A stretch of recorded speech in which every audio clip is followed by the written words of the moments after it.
Di sini kami beranggotakan saya Milna Lani Evelida, saya Hanifah Ridatul Nikmah, saya Hanifah Muhammad. Dan ini adalah presentasi dari kami. Bab yang pertama adalah grup, tim, dan organisasi efektivitas. Definisi. Kelompok atau grup dapat didefinisikan sebagai dua orang atau lebih yang berinteraksi satu sama lain untuk mencapai tujuan tertentu atau memenuhi kebutuhan tertentu. Tim adalah kelompok yang anggotanya bekerja secara intens satu sama lain untuk mencapai tujuan atau sasaran bersama yang spesifik. Sebagaimana tersirat dalam definisi ini, semua tim adalah grup, namun tidak semua grup adalah tim. Kedua karakteristik yang membedakan tim dari kelompok adalah intensitas kerjasama anggota tim dan adanya tujuan atau sasaran tim yang spesifik dan utama. Selanjutnya, kontribusi kelompok dan tim terhadap efektivitas organisasi bisa dilihat dari gambar ini, yang mana grup dan tim terhadap pencapaian efektivitas organisasi sangat berpengaruh, baik pada performanya atau increase responsiveness to customer, increase innovation, increase motivation and satisfaction. Selanjutnya, grup dan tim sebagai memikat kerja. Salah satu keuntungan utama menggunakan kelompok dan tim dalam bekerja adalah untuk memperoleh peluang sinergi yang lebih. Orang-orang yang bekerja dalam satu kelompok dapat menghasilkan output yang lebih banyak dan kualitas lebih tinggi daripada orang yang bekerja secara individual, kemudian pekerjaan masing-masing individu digabungkan jadi satu. Inti dari sinergi tergambar dalam pepatah keseluruhan lebih dari sekedar jumlah bagian-bagiannya. Jadi, apabila orang bekerja secara kelompok, maka akan mendapatkan efektivitas lebih daripada bekerja secara individu-individu. Selanjutnya, grup dan tim sebagai peningkat kinerja. Terdapat 4 faktor. Yang pertama, kemampuan anggota kelompok untuk saling melontarkan ide. Yang kedua, saling mengoreksi kesalahan. Yang ketiga, memecahkan masalah segera ketika masalah itu muncul. Yang keempat, membawa basis pengetahuan yang beragam untuk mencapai suatu masalah atau tujuan dan untuk menyelesaikan pekerjaan yang terlalu luas atau mencakup segalanya untuk dicapai oleh individu manapun. Selanjutnya, grup, tim, dan responsif terhadap pelanggan. Menjadi responsif terhadap pelanggan seringkali memerlukan beragam keterampilan dan keahlian yang ditemukan di berbagai departemen dan pada tingkat berbeda dalam hierarki organisasi. Caranya adalah menyatukan tenaga penjualan, pakar penelitian dan pengembangan, serta anggota departemen lain dalam satu kelompok atau tim lintas fungsi yang dapat meningkatkan daya tanggap terhadap pelanggan. Konsekuensi dari responsif terhadap pelanggan adalah ketika manajer membentuk sebuah tim, mereka harus memastikan adanya keragaman keahlian dan pengetahuan yang diperlukan agar responsif terhadap pelanggan dalam tim dalam tim bisa diwujudkan. Inilah mengapa tim lintas fungsi sangat populer. Dalam tim lintas fungsi, keahlian dan pengetahuan di berbagai departemen organisasi disatukan dalam keterampilan dan pengetahuan anggota tim. Manajer organisasi berkinerja tinggi, berhati-hati dalam menentukan jenis keahlian dan pengetahuan apa yang dibutuhkan tim agar responsif terhadap pelanggan, dan mereka menggunakan informasi ini dalam membentuk tim. Jadi, untuk meningkatkan responsif terhadap pelanggan harus menyatukan berbagai divisi tim, baik dari tim dari pemasaran atau tim yang terjun langsung ke pelanggan, itu harus mempunyai ikatan yang sangat erat agar tidak terjadi miskomunikasi sehingga bisa responsif terhadap pelanggan yang ada. Selanjutnya, tim dan inovasi. Inovasi adalah pengembangan kreatif produk baru, teknologi baru, layanan baru, atau bahkan struktur organisasi baru. Seringkali, seseorang yang bekerja sendiri tidak memiliki keterampilan, pengetahuan, dan keahlian yang luas dan beragam diperlukan untuk keberhasilan inovasi.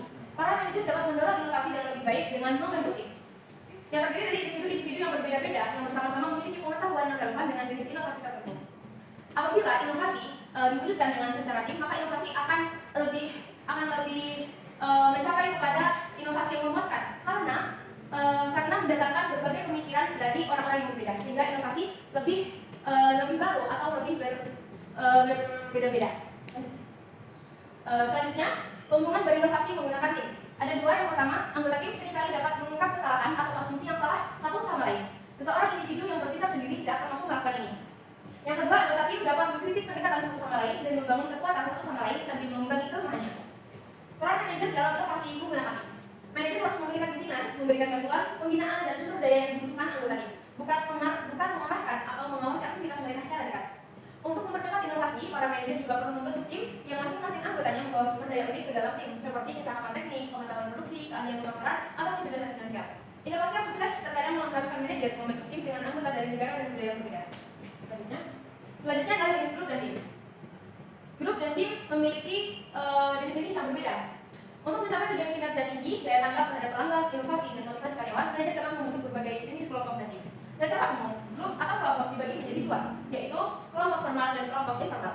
Yang pertama adalah kelompok formal. Kelompok formal adalah kelompok yang dibentuk oleh manajer untuk mencapai tujuan organisasi. Yang kedua, kelompok informal, kelompok yang dibentuk oleh para manajer atau karyawan manajerial untuk membantu mereka mencapai tujuan atau memenuhi kebutuhan mereka sendiri. Selanjutnya, jenis grup dan tim. Grup dan tim dibagi menjadi dua. Yang pertama formal group dan yang kedua informal group. Informal group sendiri terdapat cabang-cabangnya lagi, dan informal group juga terdapat cabang-cabangnya lagi yang akan dibahas di slide selanjutnya. Cabang dari kelompok dan tim sebagai motivator. Pada jenis ini, kelompok dan tim sebagai motivator. Manajer seringkali membentuk kelompok dan tim untuk mencapai tujuan organisasi dan kemudian menemukan bahwa menggunakan kelompok dan tim membawa manfaat tambahan anggota kelompok, khususnya anggota tim. Kenapa begitu? Karena intensitas interaksi yang lebih tinggi dalam tim kemungkinan besar akan lebih luas dibandingkan jika mereka melakukannya sendiri. Pengalaman bekerja bersama orang-orang lain yang memiliki tanggung jawab dan motivasi tinggi dapat menstimulasi dan memotivasi. Anggota tim dapat melihat bagaimana upaya dan keahlian mereka berkontribusi langsung terhadap pencapaian tujuan tim dan organisasi, dan mereka merasa bertanggung jawab secara pribadi atas hasil tanggung jawab secara pribadi atau hasil pekerjaan mereka. Selanjutnya ada tim manajemen puncak. Tim manajemen puncak ini adalah suatu kelompok yang terdiri dari CEO, presiden, dan kepala departemen yang paling penting. Tim manajemen puncak ini bertanggung jawab untuk mengembangkan strategi yang menghasilkan keunggulan kompetitif. Organisasi tim manajemen puncak juga merupakan tim lintas fungsi. Mereka terdiri dari anggota dari berbagai departemen seperti keuangan, pemasaran, produksi, dan teknik. Keberagaman membantu memastikan bahwa tim manajemen puncak memiliki semua latar belakang dan sumber daya yang dibutuhkan untuk membuat keputusan yang baik. Keberagaman juga membantu mencegah pemikiran kelompok, kesalahan pengambilan keputusan kelompok yang terjadi. Selanjutnya, tim penelitian dan pengembangan. Tim penelitian dan pengembangan adalah tim yang anggotanya memiliki keahlian dan pengalaman yang dibutuhkan untuk mengembangkan produk baru.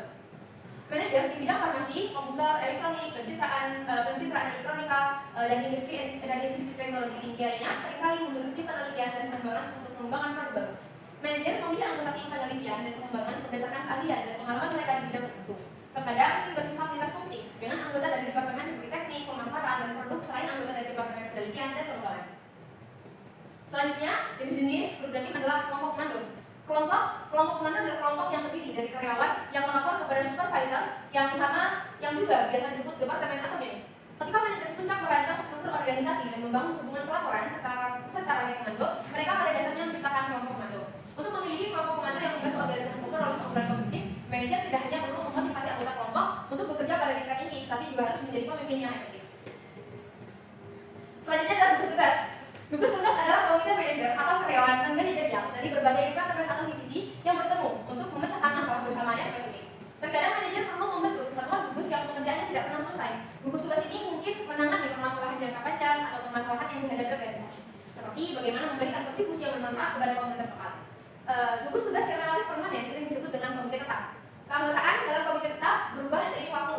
Misalnya, para anggota mungkin mempunyai masa jabatan 2 atau 3 tahun dalam komite, dan keanggotaan berakhir pada waktu yang berbeda. Sehingga, selalu ada beberapa anggota yang berpengalaman dalam komite. Manajer seringkali membentuk dan mempertahankan komite tetap untuk memastikan isu-isu penting terus ditangani. Selanjutnya, tim kerja yang dikelola sendiri. Tim kerja yang dikelola sendiri adalah sekelompok karyawan yang mengawasi aktivitas mereka sendiri dan memantau kualitas barang dan jasa yang mereka berikan. Manajer dapat menetapkan tujuan keseluruhan tim kerja yang dikelola sendiri, seperti perakitan barang cacat, contohnya keyboard, komputer gratis, tetapi biarkan anggota tim memutuskan bagaimana mencapai tujuan tersebut.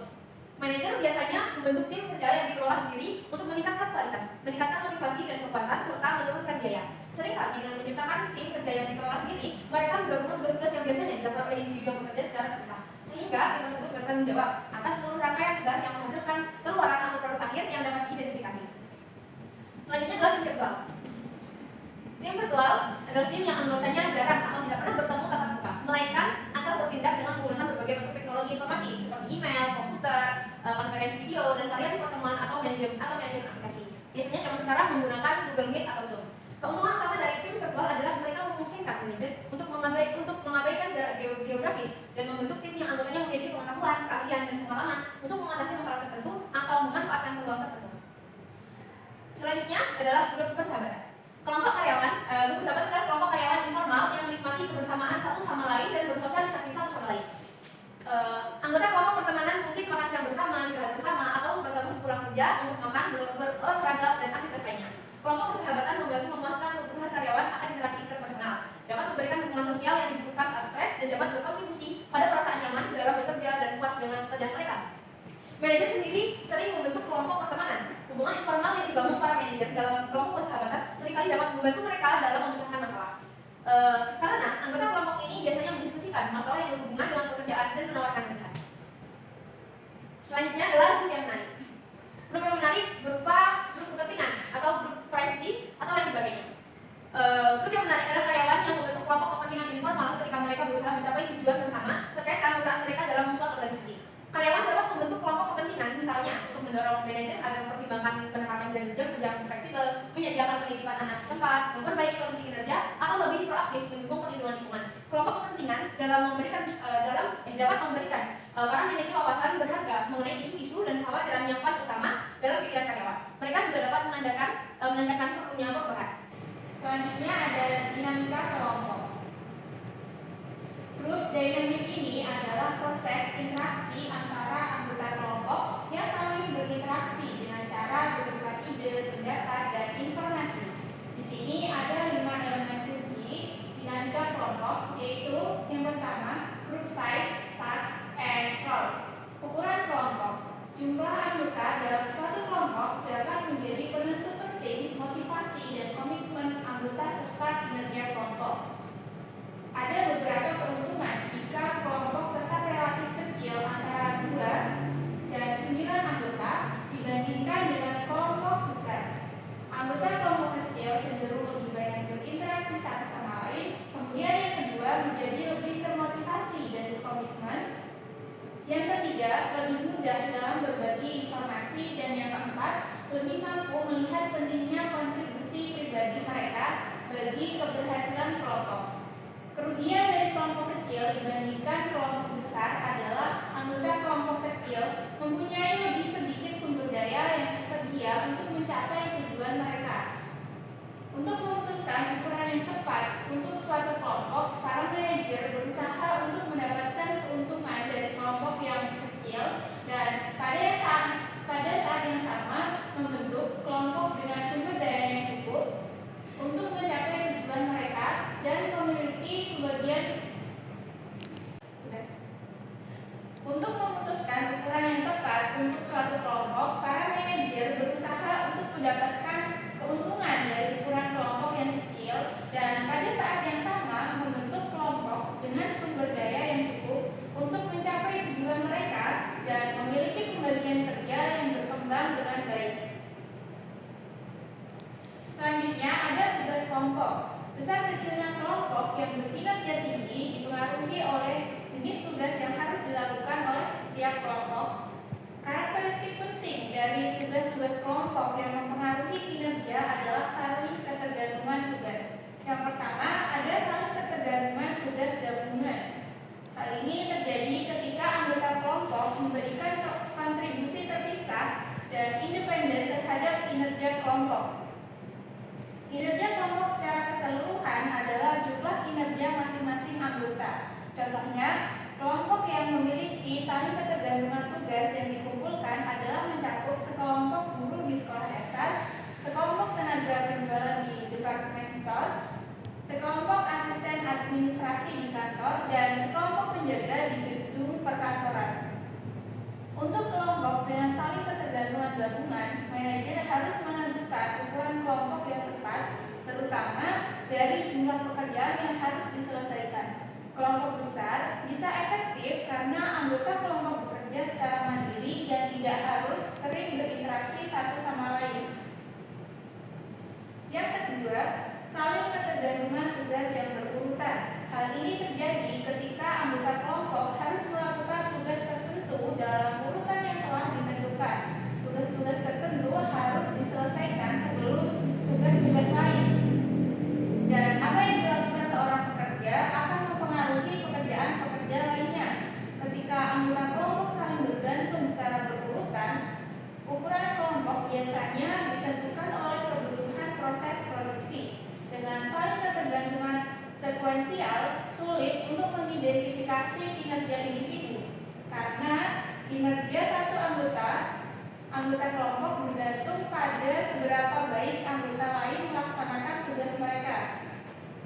Misalnya, pada jalur perakitan, jika ada pekerja yang lambat di awal jalur perakitan, maka bisa menyebabkan semua pekerjaan di bagian bawah bekerja dengan lambat.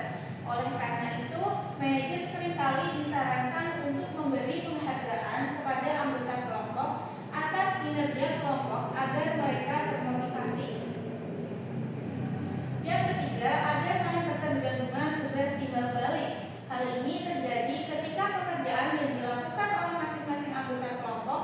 bergantung sepenuhnya pada pekerjaan yang dilakukan oleh anggota kelompok lainnya. Hal itu berarti anggota kelompok harus berbagi informasi, berinteraksi secara intens satu sama lain, dan mengordinasikan upaya mereka agar kelompok dapat mencapai tujuannya.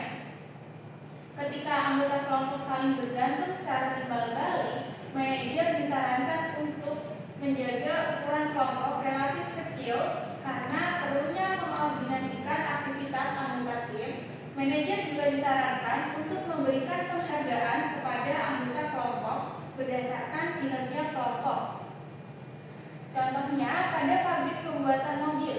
Nah, pada kondisi ini kendaraan mungkin melintas di antara departemen elektronik dan pekerja kerja beberapa kali karena pekerja di kedua area tersebut secara bertahap menambahkan komponen ke setiap kendaraan. Selanjutnya ada peran kelompok, yakni serangkaian perilaku dan tugas yang diharapkan dilakukan oleh anggota kelompok karena posisinya dalam kelompok. Dalam membentuk kelompok dan tim, manajer perlu mengkomunikasikan dengan jelas kepada anggota kelompok mengenai harapan peran mereka dalam kelompok, apa yang diminta dari mereka, dan bagaimana peran yang berbeda dalam kelompok dapat disesuaikan untuk mencapai tujuan kelompok.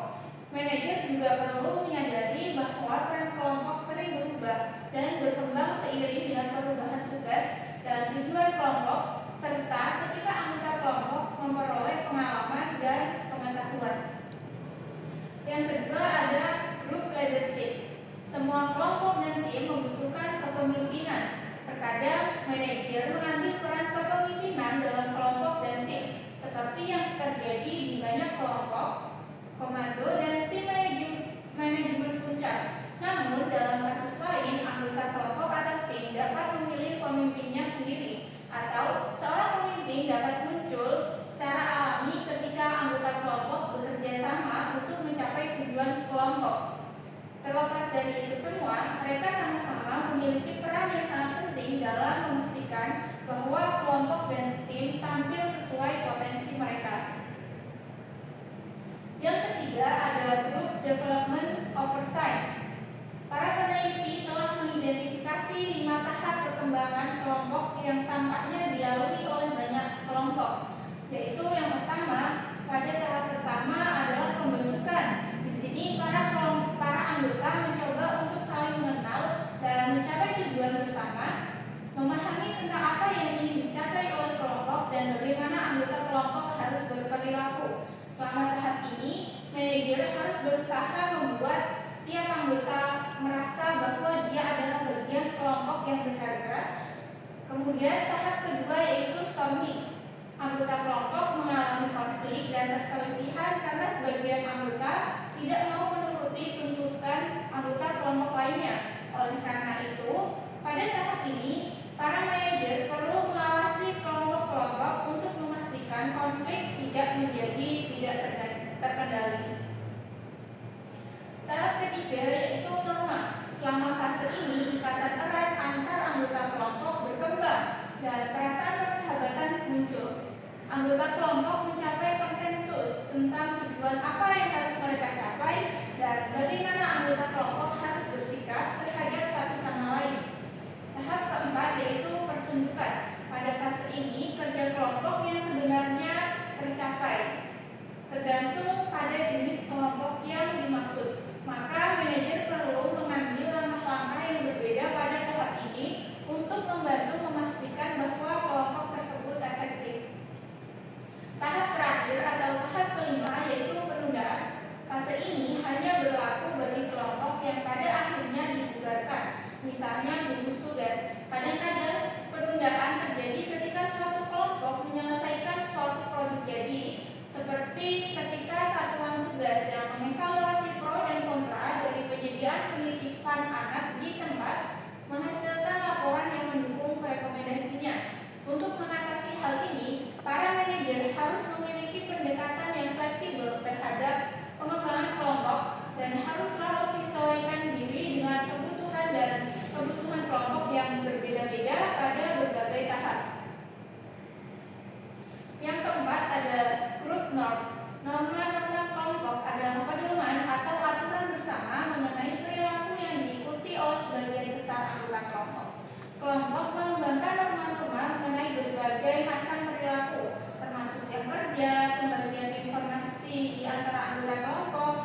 bagaimana tugas-tugas kelompok tertentu harus dilakukan, dan bahkan bagaimana anggota kelompok harus berpakaian. Kemudian ada kesesuaian dan penyimpangan. Anggota kelompok ini biasanya mematuhi norma karena 3 alasan. Yang pertama, mereka ingin memperoleh imbalan dan menghindari hukuman.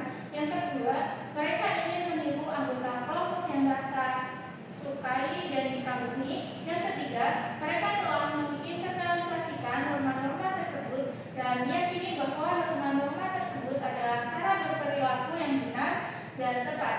Misalnya saja pada kasus Robert King yang mengikuti norma departemennya dengan menghadiri acara penggalangan dana untuk bank makanan masyarakat. Selanjutnya ada kegagalan ini terjadi ketika tidak bisa menyesuaikan diri atau penyimpangan.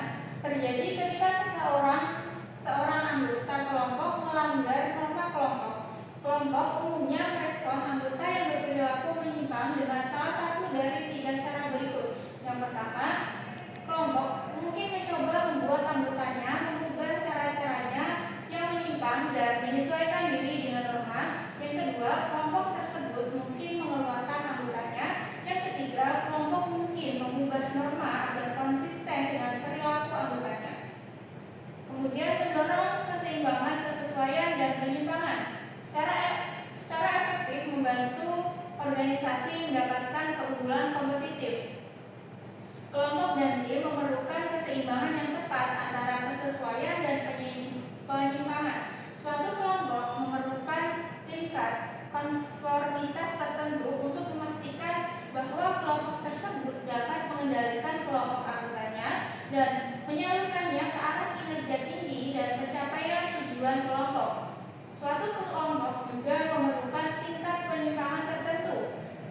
Menyeimbangkan kesesuaian dan penyimpangan merupakan perhatian mendesak bagi semua kelompok, baik itu tim manajemen puncak, tim penelitian dan pengembangan, kelompok komando, atau tim kerja yang dikelola sendiri. 3 landasan konformitas merupakan kekuatan kuat yang seringkali mengakibatkan anggota kelompok menyesuaikan diri dengan norma. Kadang-kadang kekuatan-kekuatan ini begitu kuat sehingga penyimpangan jarang terjadi dalam kelompok, dan ketika hal itu terjadi, maka penyimpangan itu akan dibasmi. Manajer dapat mengambil beberapa langkah untuk memastikan toleransi yang memadai terhadap penyimpangan dalam kelompok, yaitu yang pertama, manajer dapat menjadi teladan bagi kelompok dan tim yang mereka awasi. Kedua, manajer harus memberitahu karyawan bahwa selalu ada cara untuk meningkatkan proses kelompok dan tingkat kinerja. Yang ketiga, manajer harus mendorong anggota kelompok dan tim untuk secara berkala menilai kesesuaian norma-norma mereka. Oke, selanjutnya pengembangan kelompok. Pertama, kelompok adalah pengembangan kelompok, yaitu secara mana anggota tertarik atau loyal kepada kelompok atau tim mereka. Ketiga, pengembangan kelompok ini individu sangat menghargai keanggotaan kelompoknya. Penganggap kelompok tersebut menarik dan mempunyai keinginan kuat untuk tetap menjadi bagian dari kelompok. Ketiga, pengembangan kelompok anda anggota kelompok tidak menganggap kelompoknya menarik dan mempunyai sedikit keinginan untuk mempertahankan keanggotaan kelompoknya. Penelitian menunjukkan bahwa para manajer harus berusaha untuk memiliki tingkat kekompakan yang moderat dalam mengelompokkan tim yang mereka kelola, karena hal tersebut kemungkinan besar akan berkontribusi pada keunggulan kepentingan organisasi. Oke, selanjutnya masuk ke konsekuensi kekuatan kelompok ada 3. Konsekuensinya utama. Pertama, ada faktor yang menyebabkan kekompakan kelompok. Kalau pengukuran secara efektif dalam pengalaman identitas kelompok dan sehat kompetisi atau kesuksesan. Masuk ke kelompok panduan. Pertama, konsekuensi dari kekompakan kelompok, tingkat partisipasi dalam kelompok, tingkat kesulitan untuk mengelompokkan lomba, meningkatkan pada tujuan kelompok dan prestasi. Selanjutnya yang pertama, tingkat partisipasi dalam kelompok. Tingkat kelompok kelompok yang moderat membantu memastikan bahwa anggota kelompok berpartisipasi aktif dalam kelompok dan berkomunikasi secara efektif satu sama lain. Alasan mengapa manajemen tidak ingin mendorong tingkat kekompakan yang ini diilustrasikan oleh contoh dua tim lintas fungsi yang bertanggung jawab mengembangkan mainan baru. Anggota tim apa yang sangat kohesif sering mengadakan pertemuan panjang yang biasanya dimulai dengan percakapan dan menentukan yang tidak berhubungan dengan pekerjaan. Bertemu lebih sering daripada sebagian besar tim lintas fungsi lainnya di perusahaan dan menghabiskan sebagian besar waktu mereka untuk mengkomunikasikan seluk-beluk dan dari kontribusi teman-teman mereka terhadap pengembangan mainan kepada anggota tim lainnya.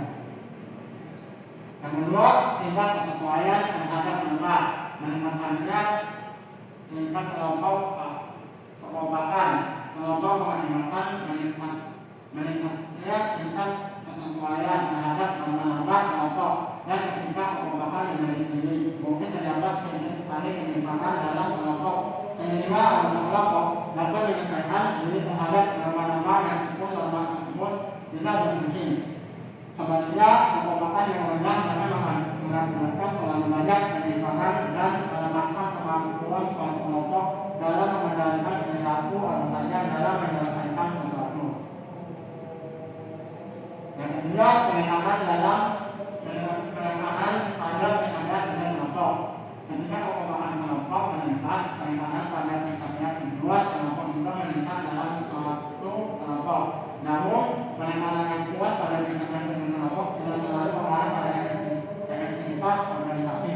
Agar suatu organisasi menjadi efektif dan memperoleh keunggulan kompetitif, berbagai kelompok dan tim dalam organisasi harus bekerja sama satu sama lain dan termotivasi untuk mencapai tujuan organisasi.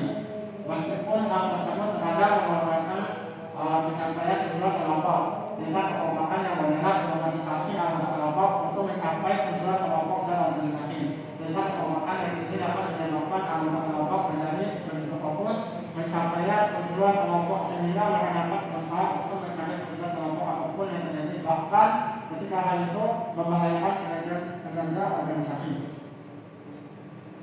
Oke, selanjutnya masuk ke faktor yang menunjukkan kualitas sebagai berikut. Yang pertama, ukuran kelompok. Seperti yang telah disebutkan sebelumnya, anggota kelompok kecil cenderung lebih termotivasi dan berkomitmen dibandingkan anggota kelompok besar. Oleh karena itu, untuk meningkatkan kekompakan dalam kelompok, kita memungkinkan pekerja harus membentuk kelompok yang berukuran kecil, hingga menengah atau sekitar 2 hingga 15 anggota. Jika kekompakan suatu kelompok rendah dan ukurannya besar, maka dia mungkin ingin mempertimbangkan untuk membagi kelompok menjadi 2 dan membuatkan tugas dan sasaran yang berbeda kepada 2 kelompok yang baru dibentuk kelompoknya. Yang kedua, pengalaman yang dikelola secara efektif. Secara umum, orang cenderung menyukai dan bergaul dengan orang lain yang memiliki kesamaan dengan dirinya. Lebih mudah untuk berkomunikasi dengan seseorang misalnya yang memiliki nilai yang sama dengan Anda, memiliki latar belakang yang sama, dan memiliki pengalaman serupa.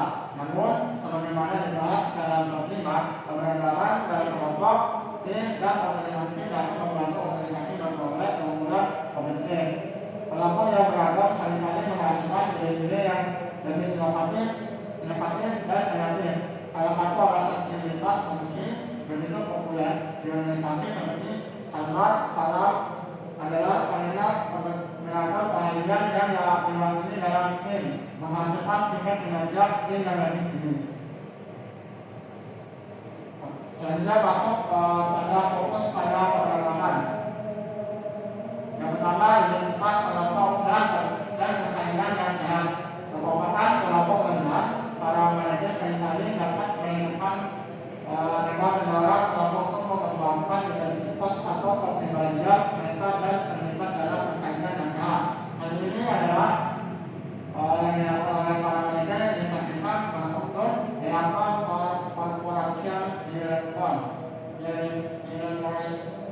atau karyawan yang akan memproduksi produk seperti kartu kredit, produk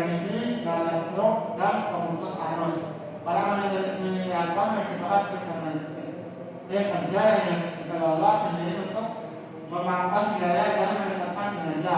Namun mereka menyadari bahwa tim harus kompak untuk memastikan bahwa mereka akan berusaha mencapai tujuan mereka. Manajer mempromosikan identitas kelompok dengan meminta tim memberi nama seperti The Fox atau The Worm dan Scrap Artek, atau sebuah tim yang berupaya mengurangi limbah emisi tua yang mahal sebesar 50%.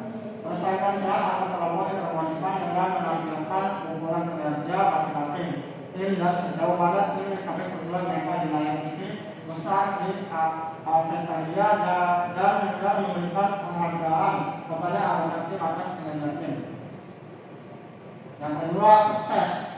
Sukses dalam hal ini meningkatkan kekompakan kelompok. Ada benarnya kepada tidak ada kesuksesan yang lebih baik daripada kesuksesan.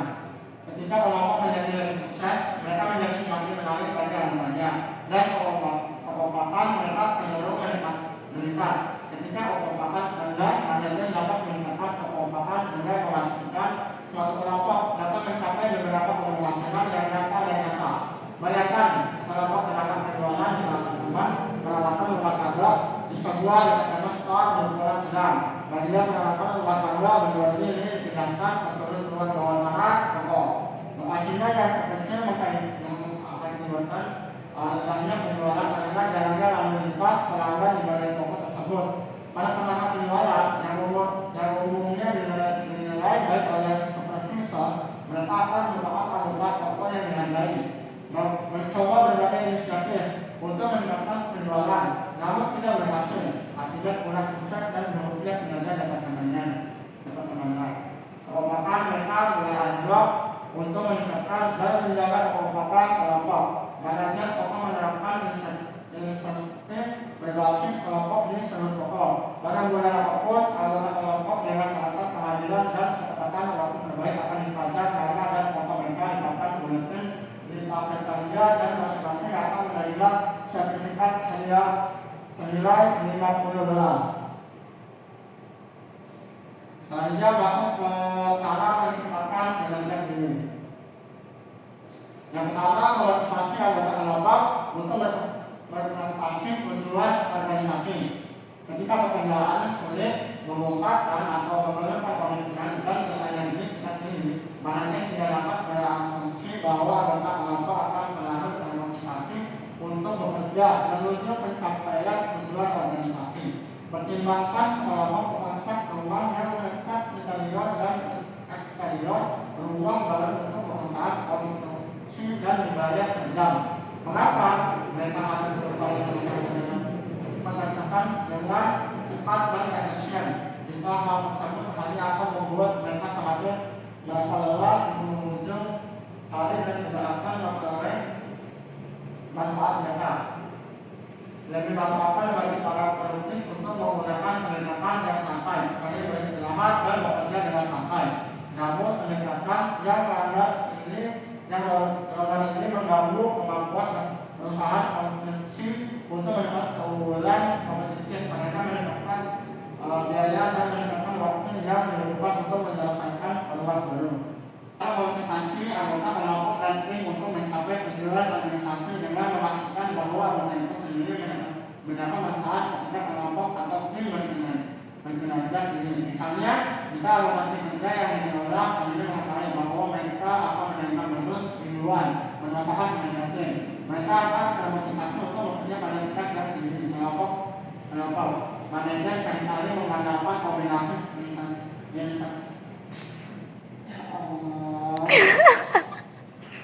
insentif berbasis individu dan kelompok untuk memotivasi anggota kelompok dan tim agar bekerja menuju mencapai tujuan organisasi.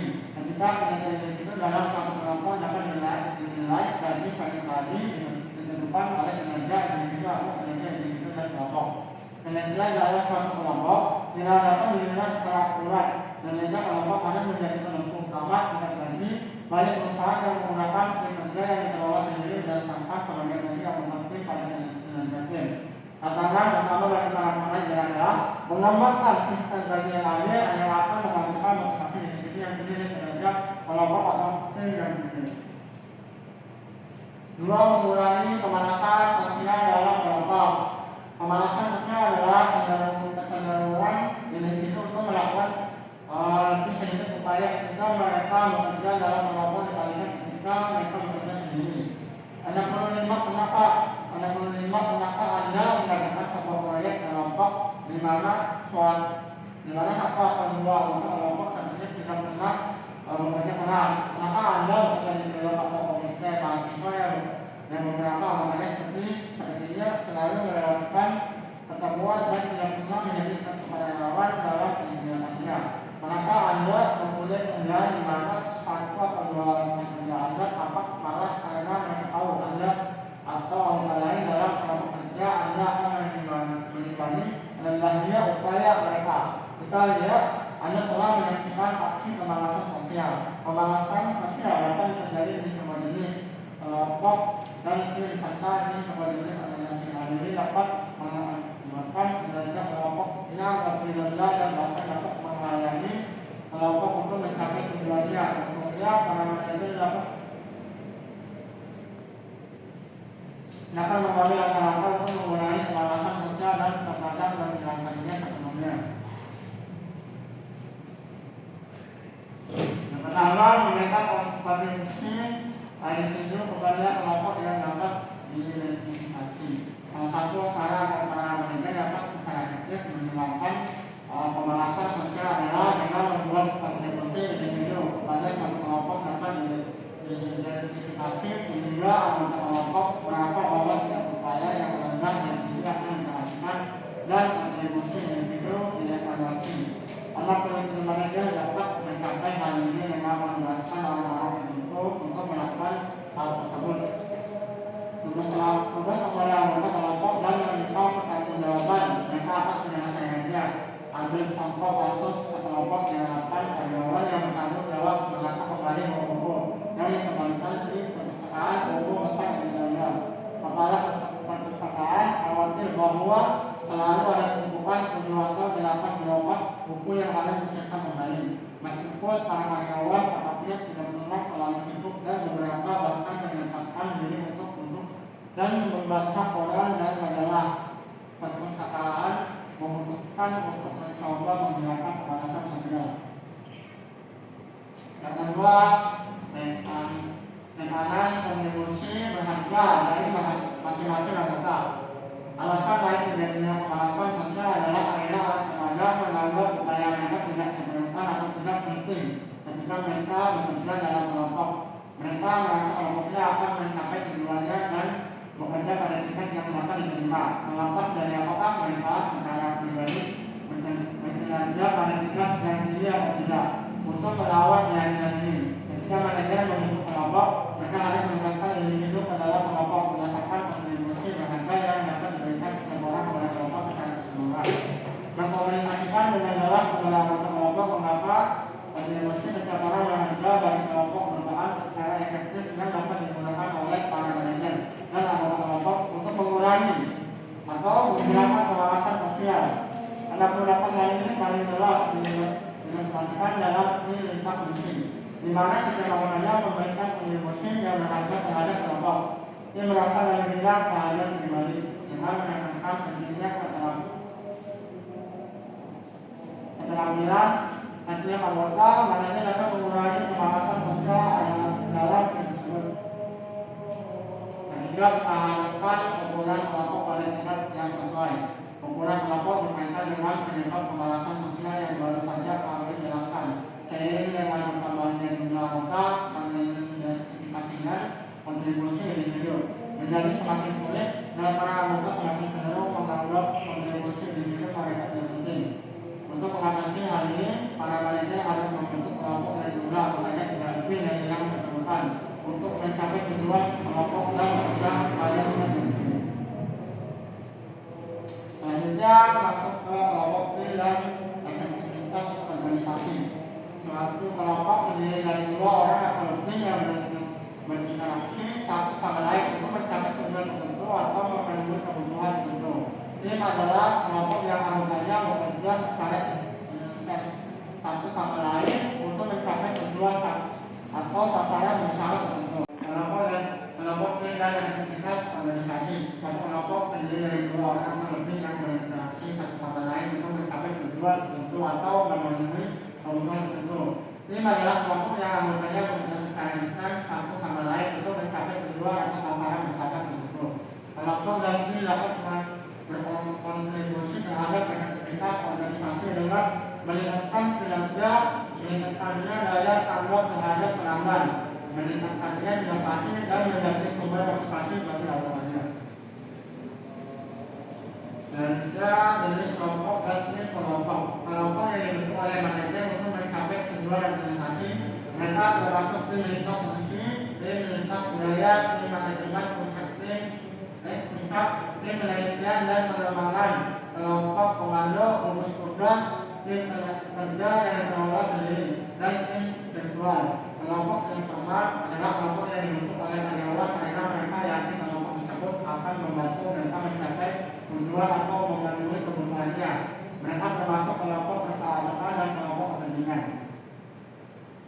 Selanjutnya mengelola kelompok dan tim untuk bekerja ini. Untuk memastikan kelompok dan tim bekerja pada tingkat tinggi, manajer perlu memotivasi anggota kelompok untuk bekerja menuju pencapaian tujuan organisasi, mengurangi kemalasan sosial dan membantu kelompok mengelola konflik secara efektif. Manajer dapat memotivasi anggota kelompok dan tim untuk bekerja menuju pencapaian tujuan organisasi dengan memastikan anggota secara pribadi mendapat manfaat ketika kelompok atau tim berkinerja pada tingkat yang tinggi.